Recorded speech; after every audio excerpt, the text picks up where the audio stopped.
Students, আজকে আমি তোমাদের ক্লাস 10 এর সেকেন্ড সামেটিভ থেকে একটা পোয়েম পড়াবো। পোয়েমটার নাম হচ্ছে Sea Fever, written by John Edward Masefield. কবিতাটা পড়ার আগে কবির জীবনী সম্পর্কে সংক্ষেপে কিছু বলবো। কবি মেসফিল্ড 1878 সালে ইংল্যান্ডের হেয়ারফোর্ডশায়ারে জন্মান এবং মৃত্যু হয় 1967 সালে। কবির ছেলেবেলা খুবই কষ্টে ছিল, খুবই যন্ত্রণাদায়ক একটা শৈশব উনি কাটিয়েছেন। কারণ মাত্র 6 বছর বয়সে কবির ছোট বোনের জন্ম দিতে গিয়ে ওনার মা মারা যান এবং সেই দুঃখ সহ্য করতে না পেরে কিছুদিন পর ওনার বাবাও মারা যান। সুতরাং বুঝতেই পারছো খুবই পেইনফুল একটা চাইল্ডহুড উনি কাটিয়েছেন। His childhood shattered by the premature death of his parents. তারপর তিনি তার আন্টির কাছে মানুষ হন, স্কুলেও যান, কিন্তু স্কুলের পড়াশোনা ওনার পছন্দ না হয় স্কুল পরিত্যাগ করেন। তারপর তিনি ছোট থেকেই তার একটা সমুদ্রের প্রতি গভীর টান ছিল, সেই জন্য তিনি সমুদ্রে বেরিয়ে পড়েন এবং একটা সমুদ্র জীবন অনুশীলনের জন্য আর কি তিনি সমুদ্রে যাত্রা বেরিয়ে পড়েন। সেটা হচ্ছে ওনার বয়স যখন ছিল 13 বছর বয়সে। Going to the sea to train himself for life at sea. তিনি সমুদ্রে থাকাকালীন জাহাজে নাবিকদের সঙ্গে থাকতে থাকতে অনেক সমুদ্র জীবন সম্পর্কে অনেক লোককাহিনী শোনেন এবং সেখান থেকে ইন্সপিরেশন পেয়ে তিনি পরবর্তীকালে অনেক সমুদ্রকে নিয়েই অনেক কবিতা লেখেন। আমাদের এই কবিতাটি, সি ফিভার কবিতাটি কিন্তু সমুদ্র বিষয়ক তার যে কবিতা salt water ballads, which was published in 1902, সেখান থেকে নেওয়া হয়েছে। The poet was made poet laureate in 1930. 1930 সালে তাকে রাজকবি সম্মান দেওয়া হয় and the total 50 volumes of his poems are published. This is the brief life sketch of the poet. এটা সংক্ষেপে বললাম। এবার আমরা কবিতায় আসবো। কবিতায় আসার আগে কবিতাটা সম্পর্কে কিছু বলবো, মানে কবিতাটা কি ধরনের কবিতা সেটা বলবো। কবিতাটা একটা লিরিক্যাল পোয়েম, বেশ উঁচু মাপের লিরিক্যাল পোয়েম, কিন্তু অন্যান্য লিরিক্যাল পোয়েমের থেকে এটা একটু আলাদা কেন না, অন্যান্য লিরিক্যাল পোয়েমের ছন্দ যেরকম ভাবে যায় এটা কিন্তু তার থেকে একটু আলাদা।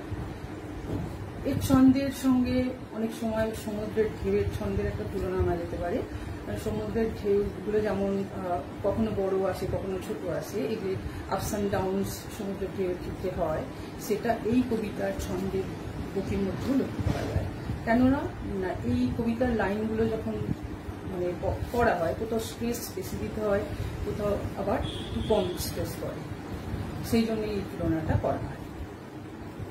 আবার আর একটা জিনিসও আছে, এই কবিতার ফার্স্ট লাইন শেষ শব্দের সঙ্গে সেকেন্ড লাইন শেষের শব্দের একটা ছন্দের মিল আছে, আবার থার্ড লাইন শেষ শব্দের সঙ্গে ফোর্থ লাইন শেষের শব্দের একটা ছন্দের মিল আছে। এইভাবেই কিন্তু কন্টিনিউ করেছে রাইমিং স্কিমটা আর কি। তো আর এই পোয়েমটাকে তিনটে স্ট্যান্ডা আছে। The poem is divided into 3 quatrains or stanzas. Each quatrain contains 4 lines. 4টে লাইন নিয়ে একটা কোয়াট্রেন। এখানে 3টে কোয়াট্রেন রয়েছে আর প্রত্যেকটা কোয়াট্রেনে 4টে করে লাইন আছে। 2 lines make a couplet. 2টো লাইন নিয়ে কাপলেট হয়েছে। সুতরাং এটা কবিতাটা কি ধরনের কবিতা আমি বললাম, তার ফিচার্স বললাম। এবারে কবিতাটায় আসবো। কবিতার নাম হচ্ছে সি ফিভার। তোমরা বলতেই পারো যে ফিভার কেন এখানে কবি বলেছেন, কবি মানে এই নামটাই বেঁচেছেন। ফিভার মানে হচ্ছে জ্বর, আমরা জানি, আর বাংলায় জ্বর, ইংরেজিতে হাই টেম্পারেচার। আমাদের যখন জ্বর হয় তখন আমাদের মধ্যে কি হয়, আমরা তখন একটা অস্থিরতা বোধ করি, একটা আনইজিনেস ফিল হয়, আমরা স্থির থাকতে পারি না। During fever we feel restlessness, we feel uneasiness, can't stay still.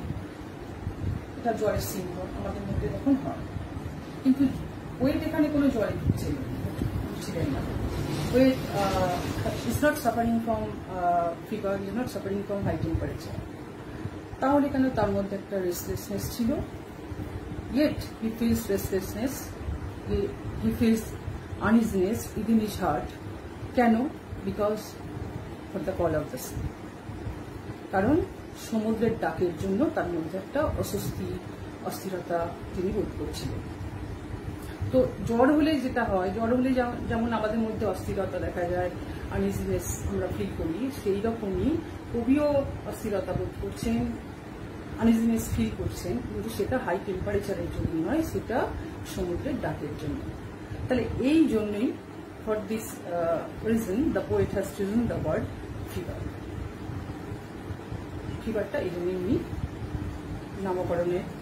নামকরণ হিসেবে চুজ করেছেন। তো বুঝতেই পারছো, from this point of view the title is quite appropriate. এবারে আমরা ফার্স্ট স্ট্যান্ডায় আসি। ফার্স্ট স্ট্যান্ডার 4টে লাইন আছে, আমরা 4টে লাইন পড়বো এন্ড এক্সপ্লেন করবো। First line ta, I must go down to the seas again, to the lonely sea and the sky. তোমরা দেখতে পাবে ফার্স্ট লাইনে দুটো শব্দ আমি বলছি, মাস্ট অ্যান্ড অ্যাগেইন। এই দুটো শব্দ মাস্ট কেন ইউজ করেছেন কবি, অ্যাগেইন শব্দটা কেন ইউজ করেছেন।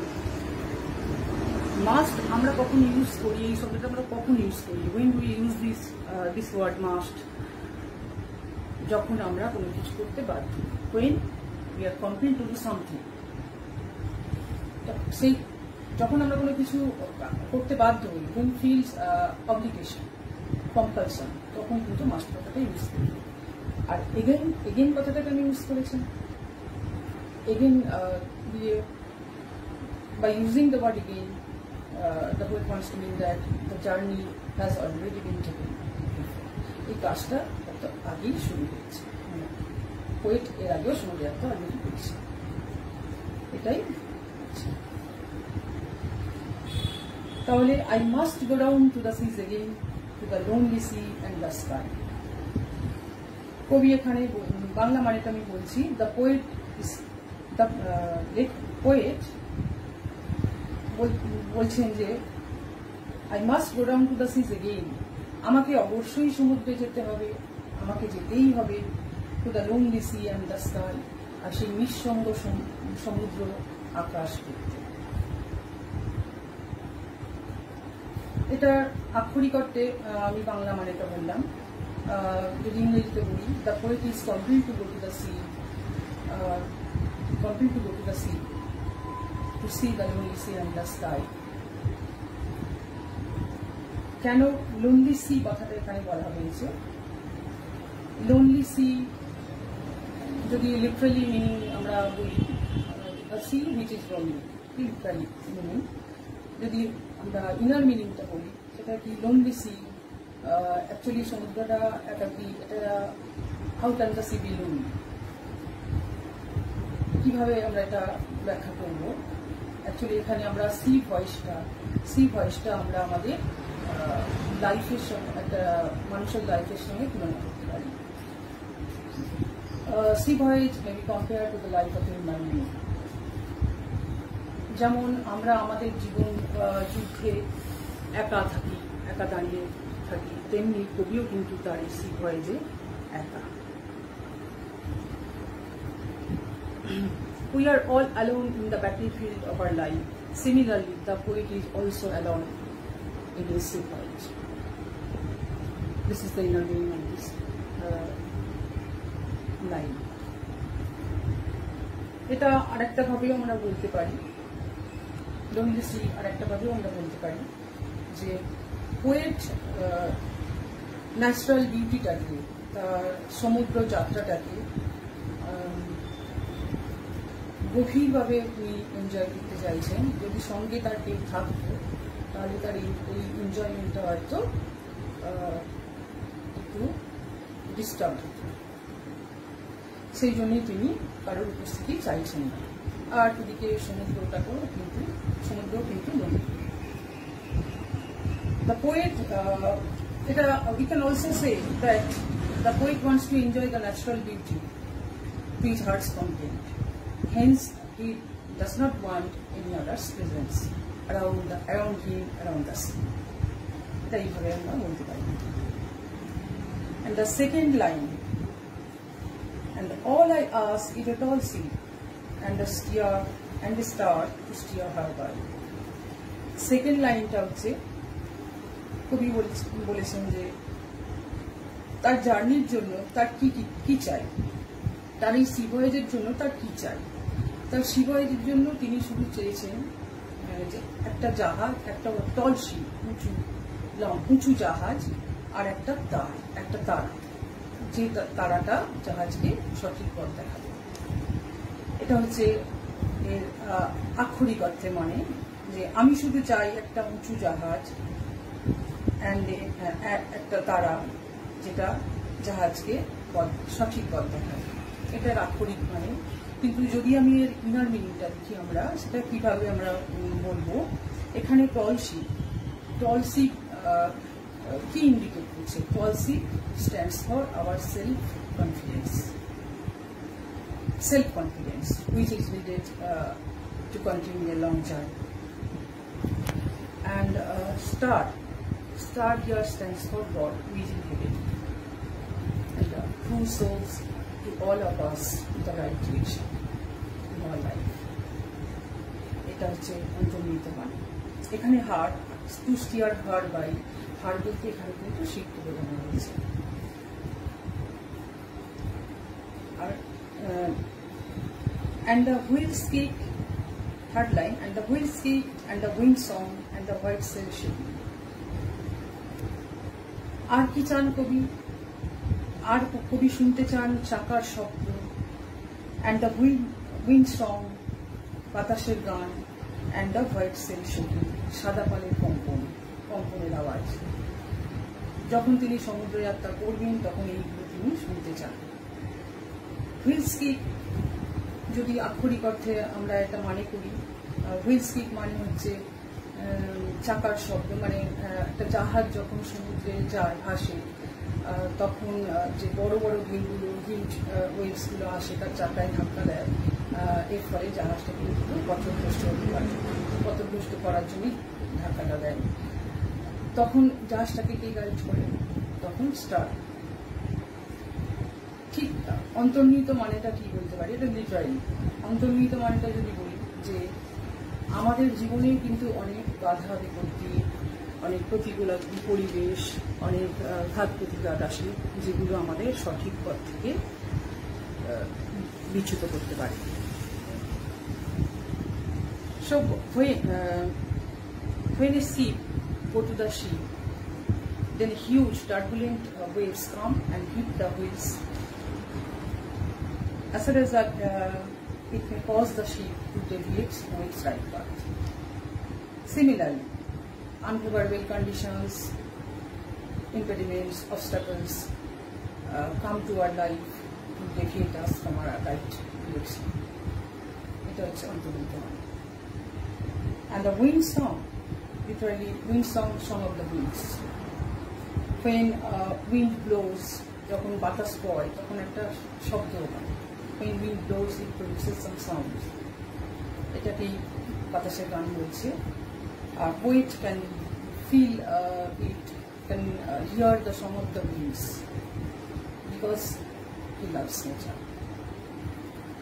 He can hear the words of nature. And the white sail shaking, আক্ষরিক অর্থের মানে হবে সাদা পালের কম্পন। পালটার রং কেমন? What is the color of the sail? The sail is white, and white is it shaking because of the strong winds. পালটার রং হচ্ছে সাদা এবং সেটা কাঁপছে, কেননা হাওয়া, জোরে হাওয়া তাতে লাগছে আর কাঁপছে। আর যদি এটা আক্ষরিক মানে, যদি লিটারাল মিনিং, যদি অন্তর্নিহিত মানেতে যাই, ইনার মিনিংটা হবে white. White stands for piece. Here white stands for peace. The poet finds peace in the lap of nature. And shell-shaking our self-confidence. Our self-confidence sometimes shake when we face the challenges of our life. আমাদের self confidence পালের মতো কেঁপে যায়, অনেক সময় হয়ে যায় যখন আমরা জীবনে ঘাত প্রতিঘাতের সম্মুখীন হই। এটা অন্তর্নিহিত। And last line of the first stanza. And a grey mist on the sea's face, and a grey dawn breaking. এখানে কবি কি বলছেন না, the poet here wants to see grey mist on the sea's face.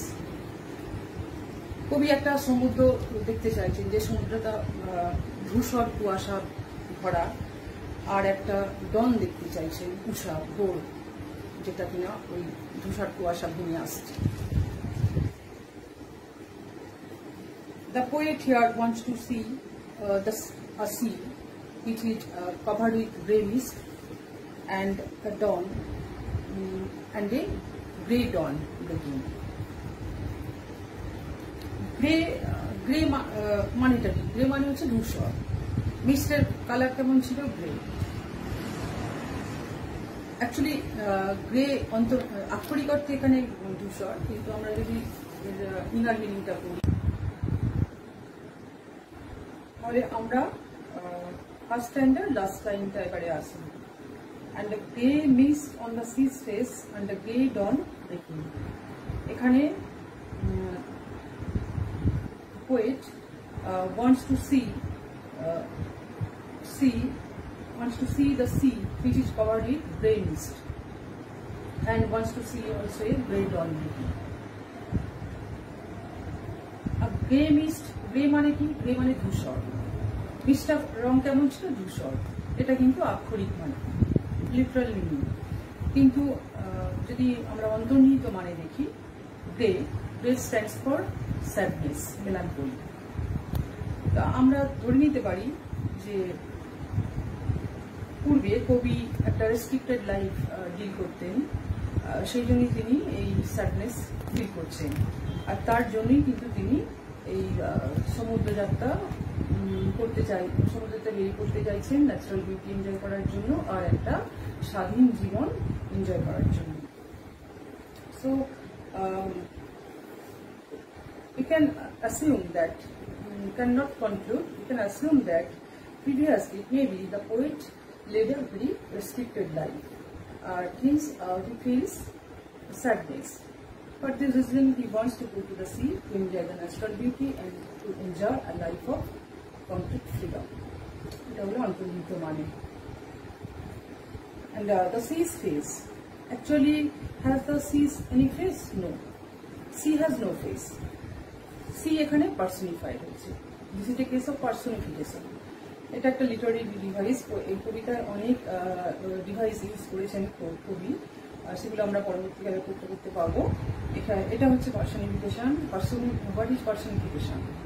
Personification is a figure of speech in which human qualities are attributed to an inanimate object or a part of nature. Sea is also a part of nature. Here the poet has transferred the human feature, that is face, to the sea. So this is a case of personification. And the grey dawn breaking, how is the dawn? Dawn is grey. এই স্ট্যান্ডায় poet কিন্তু আমাদের একটা background দিয়েছেন। The poet has given us the background, the setting of the poem. আমরা এখানে একটা time পাচ্ছি। When will the poet go to the sea? The poet will go to the sea at dawn, when the sun rises in the very early morning. He will go to the sea. So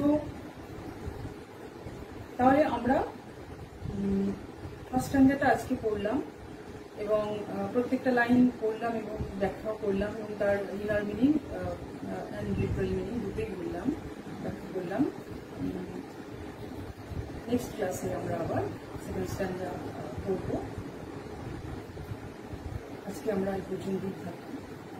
and home task assignment হিসেবে আমি তোমাদের একটা কাজ দিতে পারি, সেটা যে তোমরা এই ফার্স্ট স্ট্যান্ডার লিটারাল মিনিং, ফার্স্ট স্ট্যান্ডার লিটারাল মিনিং এবং ইনার মিনিং তোমরা লিখবে। ফার্স্ট স্ট্যান্ডারটা অ্যাসাইনমেন্ট হিসেবে থাকবে। ক্লাসটা শেষ করছি, কিন্তু একটা কথা তোমাদের উদ্দেশ্যে বলতে চাই।